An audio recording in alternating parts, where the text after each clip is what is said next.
സംഭവം നടക്കുന്നത് കോട്ടയം ജില്ലയിലെ കുറുവിലങ്ങാട്ട്. നിഗൂഢത മറഞ്ഞിരിക്കുന്നത് പോലെയുള്ള ഒരു വീട്. വീടിനെ മറച്ച് മരങ്ങളും ചെടികളും, മുറ്റം നിറയെ വള്ളിപ്പടർപ്പുകൾ, ഗേറ്റിന് മറയുന്ന പോലെ വീടിന് പുറത്ത് അലങ്കാര ചെടികൾ. ഒറ്റ നോട്ടത്തിൽ മതിലുകെട്ടിയ ഒരു വനം പോലെയായിരുന്നു ആ വീട്. പട്ടിത്താനം രത്നഗിരി സെൻറ് തോമസ് ചർച്ചിനടുത്ത് അൽഫോൺസ സ്കൂളിനോട് ചേർന്നായിരുന്നു പുരയിടത്തിൻ്റെ ഇരുവശങ്ങളിലും റോഡുകളുള്ള കണ്ണായ സ്ഥലത്തുള്ള ആ വീട്. വലിയ മരങ്ങളും ചെടികളും നട്ടുപിടിപ്പിച്ചിരിക്കുന്നത് കൊണ്ടുതന്നെ അവിടെ അങ്ങനെയൊരു വീടുള്ളതായി പെട്ടെന്നാർക്കും തിരിച്ചറിയാൻ പറ്റുമായിരുന്നില്ല. അയൽവാസികളോ ബന്ധുക്കളോ ആ വീട്ടിലേക്ക് വരാറുമില്ലായിരുന്നു. കടപ്പക്കുന്നിൽ എന്ന ആ വീട്ടിൽ താമസിച്ചിരുന്നത് ദമ്പതികളായ രണ്ടുപേരായിരുന്നു. 49കാരി ജെസിയും 59കാരൻ സാം കെ ജോർജും. ഭാര്യ ഭർത്താക്കന്മാരായിരുന്നെങ്കിലും ആ ഇരുനില വീടിൻ്റെ മുകളിലും താഴെയുമായിട്ടായിരുന്നു അവരുടെ താമസം. കഴിഞ്ഞ 15 വർഷങ്ങളായി അവരങ്ങനെയാണ്. രണ്ടുപേരും തമ്മിൽ യാതൊരു അടുപ്പവുമില്ല. ഇവർക്ക് നാട്ടുകാരുമായി വലിയ ബന്ധമൊന്നുമില്ല. സാമിനാണെങ്കിൽ ആ നാട്ടിൽ ഒരു കൂട്ടുകാർ പോലും ഉണ്ടായിരുന്നില്ല. സാം ഇടയ്ക്കിടെ പുറത്തിറങ്ങുന്നത് നാട്ടുകാർ കണ്ടിട്ടുണ്ട്. പക്ഷേ ജെസി അപൂർവമായി മാത്രമേ വീട്ടിൽ നിന്ന് പുറത്തിറങ്ങാറുള്ളൂ. അതും മിക്കപ്പോഴും തൊട്ടടുത്ത പള്ളിയിൽ പോകാനായിരിക്കും. ജെസി ചിലപ്പോഴൊക്കെ പള്ളിയിൽ വന്ന് കുർബാനയിൽ പങ്കെടുക്കുന്നത് ഇടവകക്കാർ കണ്ടിട്ടുണ്ട് എന്നുള്ളതല്ലാതെ അവർക്കാരുമായും സൗഹൃദമൊന്നുമില്ലായിരുന്നു. ആ വീട് ജെസിയുടെ പേരിലായിരുന്നു. മുകളിലും താഴെയുമായി താമസിച്ചിരുന്നത് കൊണ്ടുതന്നെ മുകളിലത്തെ നിലയിലേക്ക് പോകുന്നതിന് പ്രത്യേകം ഗോവണി പിടിപ്പിച്ചിട്ടുണ്ടായിരുന്നു. ജെസിക്കും സാമിനും 3 മക്കളാണ്. 26ഉം 24ഉം വയസ്സുള്ള 2 ആൺമക്കളും 29 വയസ്സുള്ള ഒരു മകളും. മകൾ സാമിൻ്റെ ആദ്യ വിവാഹ ബന്ധത്തിലുള്ളതായിരുന്നു. മക്കളെല്ലാവരും വിദേശത്തുമാണ്. 6 മാസം മുൻപ് വരെ മക്കളും ജെസിയോടൊപ്പം ഉണ്ടായിരുന്നു. 6 മാസങ്ങൾക്കിപ്പുറമാണ് അവർ പഠനത്തിനും ജോലിക്കുമൊക്കെയായി വിദേശത്തേക്ക് പോയത്. അതോടെ ജെസി തനിച്ചാകുകയും ചെയ്തു. സാം മുമ്പ് മറ്റൊരു വിവാഹം കഴിച്ചിരുന്നു. ആ ബന്ധത്തിൽ അയാൾക്കൊരു പെൺകുഞ്ഞുണ്ടായിരുന്നു. എന്നാൽ ആ ദാമ്പത്യം ഒരുപാട് നാളുകൾ നീണ്ടു നിന്നില്ല. 10ാം ക്ലാസ് കഴിഞ്ഞ് നിൽക്കുമ്പോഴാണ് ജെസിയും സാമും തമ്മിൽ പരിചയപ്പെടുന്നത്. ഏതാനും ദിവസങ്ങൾ കഴിഞ്ഞപ്പോൾ സാം ജെസിയോട് പ്രണയാഭ്യർത്ഥന നടത്തി. അങ്ങനെ രണ്ടുപേരും തമ്മിൽ പ്രണയത്തിലായി. എന്നാൽ ജെസിയുടെ വീട്ടുകാർ ഈ ബന്ധത്തെ എതിർത്തു. പക്ഷേ ജെസിക്ക് സാമിനെ പിരിയാൻ കഴിയുമായിരുന്നില്ല. വീട്ടുകാരുടെ എതിർപ്പ് കൂടിയതോടെ അവൾ ബംഗളൂരുവിലേക്ക് പോയി. അവിടെ വെച്ച് അവർ വിവാഹം കഴിച്ചു എന്ന് പറഞ്ഞാൽ താലി കെട്ടി, അത്ര തന്നെ. പിന്നീട് അവർ ഒന്നിച്ച് താമസം തുടങ്ങി. 1994 ബംഗളൂരുവിലെ വിവേക് നഗറിൽ വെച്ചാണ് സാം ജെസിയെ കല്യാണം കഴിക്കുന്നത്.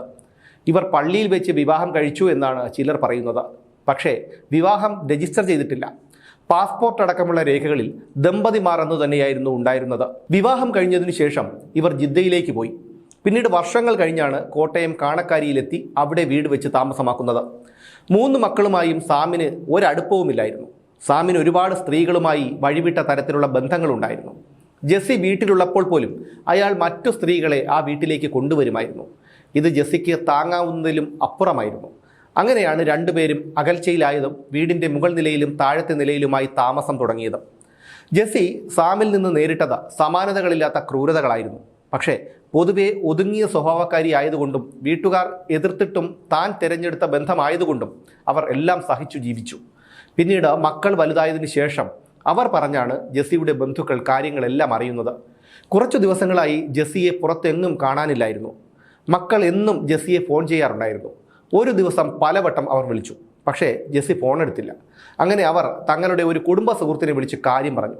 ആ കുടുംബ സുഹൃത്ത് പോലീസിൽ പരാതി നൽകി. മുമ്പ് തന്നെ ജെസിയും സാമുമായി ബന്ധപ്പെട്ട പല പരാതികളും കിട്ടിയിട്ടുള്ളത് കൊണ്ടുതന്നെ പോലീസുകാർക്ക് ഇവരെ അറിയാമായിരുന്നു. എന്തായാലും പരാതി കിട്ടിയതോടെ പോലീസ് അന്വേഷണം തുടങ്ങി. ജില്ലാ പോലീസ് മേധാവി എ ഷാഹുൽ ഹമീദിൻ്റെ നിർദ്ദേശപ്രകാരം Vaikom DYSP T Vijayan, SHO E Ajeeb, SIമാരായ Mahesh Krishnan, V Vinod Kumar, ASI TH Niyas, CPO Premkumar എന്നിവരായിരുന്നു അന്വേഷണ സംഘത്തിലുണ്ടായിരുന്നത്. ആദ്യം മുതൽ തന്നെ സാമിനെ ചുറ്റിപ്പറ്റിയായിരുന്നു പോലീസിൻ്റെ അന്വേഷണം. സാമിൻ്റെ പരസ്ത്രീ ബന്ധത്തെക്കുറിച്ച് അറിഞ്ഞതും മുമ്പ് പോലീസിന് കിട്ടിയ പരാതികളുമൊക്കെയായിരുന്നു സാമിനെ പോലീസ് സംശയിക്കാൻ കാരണം. 29ാം തീയതിയാണ് ജെസിയെ കാണാനില്ലെന്നുള്ള പരാതി കുറുവിലങ്ങാട് പോലീസിന് കിട്ടിയത്.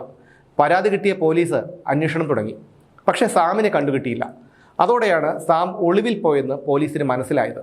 സാമിൻ്റെ കാറ് കോട്ടയം ശാസ്ത്രി റോഡിൽ കാനറ ബാങ്കിനടുത്ത് ഉപേക്ഷിക്കപ്പെട്ട നിലയിൽ കണ്ടെത്തി. കാറിൽ നിന്ന് രക്തക്കറയും ജെസിയുടേതെന്നു കരുതപ്പെടുന്ന മുടിയിഴകളും പോലീസ് കണ്ടെത്തി. അങ്ങനെ CCTV ദൃശ്യങ്ങളും സാമിൻ്റെ മൊബൈൽ ഫോണും കേന്ദ്രീകരിച്ചായി പോലീസിൻ്റെ പിന്നീടുള്ള അന്വേഷണം. ആ അന്വേഷണത്തിനിടയിൽ അയാൾ തൊടുപുഴയിലുണ്ടെന്ന് പോലീസ് മനസ്സിലാക്കി. പക്ഷേ പോലീസ് അവിടെ എത്തിയപ്പോഴേക്കും സാം അവിടെ നിന്ന് കടന്നിരുന്നു. പിന്നെയും പോലീസ് സാമിനെ പിന്തുടർന്നു. അങ്ങനെ മൈസൂരിൽ നിന്ന് സാമിനെ പോലീസ് അറസ്റ്റ് ചെയ്തു. തൻ്റെ ഇറാനിയൻ കാമുകിയെയും കൂട്ടി ബംഗളൂരുവിലെത്തിയപ്പോഴാണ് മൈസൂരിൽ ദസറ ആഘോഷം നടക്കുന്നതായി സാം അറിഞ്ഞത്. അങ്ങനെ നേരെ മൈസൂരിലെത്തി. പോലീസ് പിടികൂടുമ്പോൾ സാമിനോടൊപ്പം ആ ഇറാനിയൻ യുവതി കൂടി ഉണ്ടായിരുന്നു. കാര്യങ്ങളൊക്കെ ചോദിച്ചറിഞ്ഞ ശേഷം ആ ഇറാനിയൻ യുവതിയെ പോലീസ് പിന്നീട് വിട്ടയച്ചു. സാമിനെ വിശദമായി ചോദ്യം ചെയ്തപ്പോഴാണ് ജെസ്സിയെ കൊലപ്പെടുത്തി ചെപ്പുകുളം വ്യൂ പോയിന്റിൽ നിന്ന് കൊക്കയിലേക്ക് എറിഞ്ഞെന്ന് കുറ്റസമ്മതം നടത്തിയത്. പക്ഷേ അയാൾക്ക് യാതൊരു കുറ്റബോധവുമില്ലായിരുന്നു. അവൾ കൊല്ലപ്പെടേണ്ടവളാണ് എന്നായിരുന്നു അത്രേ അയാൾ ചോദ്യം ചെയ്യലിനിടയിൽ പോലീസുകാരോട് പറഞ്ഞത്. IT പ്രൊഫഷണലായ സാം MG യൂണിവേഴ്സിറ്റിയിൽ ട്രാവൽ ആൻഡ് ടൂറിസം ബിരുദ കോഴ്സ് പഠിക്കുന്നുണ്ടായിരുന്നു. അവിടെ അയാളുടെ സഹപാഠിയായിരുന്നു ആ ഇറാനിയൻ യുവതി. സാമിനെ നാട്ടിലെത്തിച്ച് ചോദ്യം ചെയ്തപ്പോൾ അയാൾ പറഞ്ഞത് പോലീസുകാർക്ക് പോലും വിശ്വസിക്കാനായില്ല. സാം ഒരുപാട് സ്ത്രീകളുമായി അവിഹിത ബന്ധം പുലർത്തിയിരുന്നു. ഇക്കൂട്ടത്തിൽ വിദേശ വനിതകളും ഉണ്ടായിരുന്നു. ജെസ്സി വീട്ടിലുള്ളപ്പോൾ പോലും അയാൾ സ്ത്രീകളെ വീട്ടിലേക്ക് കൊണ്ടുവന്ന് അവരുമായി അവിഹിത ബന്ധത്തിൽ ഏർപ്പെടുമായിരുന്നു. ജെസ്സി ഇതിനെ പലപ്പോഴും എതിർത്തു. ഇതായിരുന്നു ജെസ്സിയോടുള്ള പകയുടെ ഒരു കാരണം. ഉഴവൂർ അരീക്കരയിൽ സാമിന് 4.5 ഏക്കർ ഭൂമിയും ഗോവയിലും കോവളത്തും ഫ്ളാറ്റുകളും ഉണ്ടായിരുന്നു. കോടതിയിൽ സ്വത്തുമായി ബന്ധപ്പെട്ട കേസും വിവാഹമോചന കേസും നടക്കുന്നുണ്ടായിരുന്നു. കോടതി വിധി ജെസ്സിക്ക് അനുകൂലമാകുമെന്നും സ്വത്ത് നഷ്ടപ്പെട്ടു പോകുമെന്നുമുള്ള പേടിയും സാമിനുണ്ടായിരുന്നു. ഇതും അവരെ കൊലപ്പെടുത്താൻ ഒരു കാരണമായിരുന്നു. മറ്റൊരു സ്ത്രീയെ വീട്ടിലേക്ക് കൊണ്ടുവന്നതിൻ്റെ പേരിൽ ഒരാഴ്ച മുൻപും ജെസ്സിയും സാമും തമ്മിൽ വഴക്കിട്ടിരുന്നു. മൈസൂരിൽ വെച്ച് പിടിയിലാകുമ്പോൾ സാമിനോടൊപ്പമുണ്ടായിരുന്ന ഇറാനിയൻ യുവതിയെ അയാൾ പലതവണ ജെസ്സി വീട്ടിലുള്ളപ്പോൾ അവിടെ കൊണ്ടുവന്നിരുന്നു. 2025 സെപ്റ്റംബർ 26 രാത്രി കാണക്കാരിയിലെ ആ വീടിൻ്റെ സിറ്റൗട്ടിൽ വെച്ച് സാമും ജെസ്സിയും തമ്മിൽ വഴക്കുണ്ടായി. വഴക്ക് മൂർച്ഛിച്ചപ്പോൾ ജെസ്സി അകത്ത് പോയി വാക്കത്തി എടുത്തു കൊണ്ടുവന്ന് സാമിനെ വെട്ടു തടഞ്ഞിട്ട് സാം കയ്യിൽ കരുതിയിരുന്ന പെപ്പർ സ്പ്രേ അവളുടെ മുഖത്തടിച്ചു. അല്ലെങ്കിൽ തന്നെ ജെസ്സിയോട് അടങ്ങാത്ത പകയുണ്ടായിരുന്നു സാമിന്. പെപ്പർ സ്പ്രേ കണ്ണിലും മുഖത്തുമൊക്കെ വീണതിൻ്റെ നീറ്റിൽ സഹിക്കാൻ വയ്യാതെ ജെസ്സി അലറിക്കരഞ്ഞു. കണ്ണുകൾ ഇറുക്കി അടച്ച് മുഖം പൊത്തി പ്രാണവേദനയോടെ പുളയുന്ന ജെസ്സിയെ സാം വീടിനുള്ളിലേക്ക് വലിച്ചു കൊണ്ടുപോയി. പിന്നീട് ബെഡിലേക്ക് തള്ളിയിട്ടു. അതിനുശേഷം തോർത്തുകൊണ്ട് അവളുടെ മൂക്കും വായയും അമർത്തിപ്പിടിച്ചു. കുരുമുളകിൻ്റെ അസഹ്യമായ നീറ്റിൽ സഹിക്കാനാവാതെ പ്രാണവേദനയോടെ പുളഞ്ഞ ജെസ്സിക്ക് ശ്വാസം കിട്ടാതായി. അവൾക്ക് സാമിന് ചെറുതായെന്ന് പ്രതിരോധിക്കാൻ പോലും കഴിഞ്ഞില്ല. അധികം താമസിയാതെ ആ ശരീരത്തിൻ്റെ ചലനം നിലച്ചു. ജെസ്സി മരണപ്പെട്ടു. ജെസ്സി മരിച്ചെന്നുറപ്പായപ്പോൾ മൃതദേഹം വലിച്ചിഴച്ച് അയാൾ കാറിൻ്റെ ഡിക്കിയിൽ കയറ്റി. കൃത്യമായി തയ്യാറാക്കിയ പദ്ധതി അനുസരിച്ചാണ് സാം കൃത്യം നടപ്പിലാക്കിയതെന്ന് പോലീസ് കണ്ടെത്തി. പെട്ടെന്നുള്ള പ്രകോപനത്തിലുണ്ടായ ഒരു കൊലപാതകമല്ലായിരുന്നു അത്. കൊലപാതകം നടത്തുന്നതിന് 10 ദിവസങ്ങൾക്ക് മുൻപ് സാം ഇടുക്കി ഉടുമ്പന്നൂർ ചെപ്പുകുളം വ്യൂ പോയിന്റിലെത്തി. അവിടുത്തെ സാഹചര്യങ്ങളൊക്കെ കണ്ടു മനസ്സിലാക്കി. ജെസ്സിയുടെ മൃതദേഹം കാറിൻ്റെ ഡിക്കിയിൽ കയറ്റി സാം ചെപ്പുകുളത്തെത്തി. ആ വ്യൂ പോയിന്റിൽ എപ്പോഴും ടൂറിസ്റ്റുകൾ വാഹനം നിർത്തി ഇറങ്ങാറുണ്ട്. മുമ്പ് സാഹചര്യങ്ങൾ വിലയിരുത്താൻ വന്നപ്പോൾ സാം അത് മനസ്സിലാക്കിയതാണ്. അങ്ങനെ അയാൾ ചെപ്പുകുളത്തെത്തിയപ്പോൾ നേരം പുലർച്ചെ 1 മണിയോടടുത്തിരുന്നു. ആരും അതുവഴി വരുന്നില്ല എന്നുറപ്പാക്കിയിട്ട് കാറിൻ്റെ ഡിക്കിയിൽ നിന്ന് മൃതദേഹമെടുത്ത് കൊക്കയിലേക്ക് എറിഞ്ഞു. പിന്നെ അവിടം വിട്ടുപോയി. പിന്നീട് അയാൾ കഞ്ഞിക്കുഴിയിലെത്തി. കാറ് കഴുകാൻ സർവീസ് സ്റ്റേഷനിൽ ഏൽപ്പിച്ചു. അതിനുശേഷം ബസ്സിൽ കയറി MG യൂണിവേഴ്സിറ്റിയിലെത്തി. ജെസ്സിയെ കൊലപ്പെടുത്തിയതിനു ശേഷം അവരുടെ മൊബൈൽ ഫോൺ സാം കൈക്കലാക്കിയിരുന്നു. ജെസ്സിയെ കൊലപ്പെടുത്തിയ രാത്രി തന്നെ അയാൾ അവരുടെ ഫോൺ സ്വിച്ച് ഓഫ് ആക്കിയിരുന്നു. ജെസ്സി എവിടെയെങ്കിലും പോയെന്ന് വരുത്തി തീർക്കാനായിരുന്നു അങ്ങനെ ചെയ്തതെന്നാണ് അയാൾ പോലീസിനോട് പറഞ്ഞത്. പിറ്റേന്നാണ് അയാൾ ആ ഫോൺ MG യൂണിവേഴ്സിറ്റിയിലെ മാത്തമാറ്റിക്സ് ഡിപ്പാർട്ട്മെൻറ്റിനടുത്തുള്ള കുളത്തിലെറിഞ്ഞത്. ഈ ഫോൺ ടീം എമർജൻസി കേരള എന്ന മുങ്ങൽ വിദഗ്ധരുടെ സംഘം നടത്തിയ 1.5 മണിക്കൂർ തിരച്ചിലിനൊടുവിൽ കുളത്തിൻ്റെ 40 അടി താഴ്ചയിൽ നിന്ന് കണ്ടെടുത്തു. ഈ ഫോണിൽ നിന്ന് വീണ്ടെടുത്ത മെസ്സേജുകളിൽ ജെസ്സിയെയും ഇളയ മകനെയും കൊലപ്പെടുത്താൻ സാം പദ്ധതിയിട്ടിരുന്നു എന്നുള്ള ഒരു വാട്സാപ്പ് ചാറ്റ് പോലീസിന് കിട്ടി. മുമ്പ് സാമിനോടൊപ്പം കാണക്കാരിയിലെ വീട്ടിൽ താമസിച്ചിരുന്ന വിയറ്റ്നാം യുവതിയുമായി നടത്തിയ വാട്സാപ്പ് ചാറ്റായിരുന്നു അത്. സാമിൻ്റെ ആദ്യ ഭാര്യയെക്കുറിച്ച് ആർക്കും അറിയില്ല. അവർ ആരാണെന്നോ അവരുടെ പേരെന്താണെന്നോ അവരുടെ നാടെവിടെയാണെന്നോ ഉള്ള യാതൊരു വിവരവും ഒരാൾക്കും അറിയില്ലായിരുന്നു.